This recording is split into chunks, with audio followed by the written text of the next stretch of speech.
Hi, it's Richard from Kendal Physio Centre. After some discussions with our friends over at Jogging Pals, they've asked us to come up with some exercises to try and help reduce the number of running related injuries their members have been experiencing. Now, if we're going to talk about injury risk, we want to look at the joints most commonly affected by running related injuries. Now, the joint most affected by far tends to be the knee joint, with around about 50% of all running related injuries affecting that area.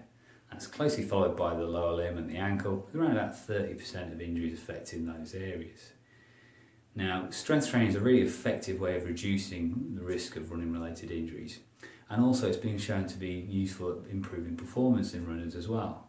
There's a recent study done on a group of recreational runners. They got to do a 6-week program of exercise, of strength training, and after that period they were able to reduce their 5k time by about 45 seconds.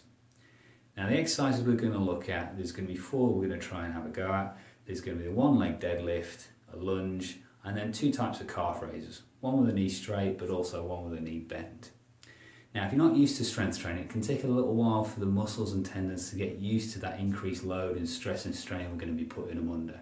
So for that reason, we'd recommend to start with aiming for around about 10 to 15 repetitions, or as many as you can manage, and doing 3 sets of those 10 to 15 repetitions with about 2 to 3 minutes rest in between to let the muscle recover.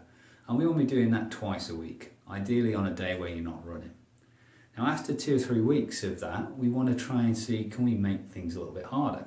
So we want to try reducing the number of repetitions to about 4 to 6, increasing the number of sets to 4, again with that 2-minute rest in between to let the muscle recover.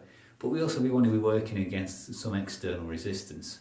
Now, this could be with weights or dumbbells if you've got access to those, or failing that, it could be a rucksack or a shopping bag filled with something heavy, whether that's books or bricks or bottles of wine, whatever you can find, and just to try and add a little bit more resistance to those exercises that we're going to have a go at. And again, we're aiming for doing them about twice a week.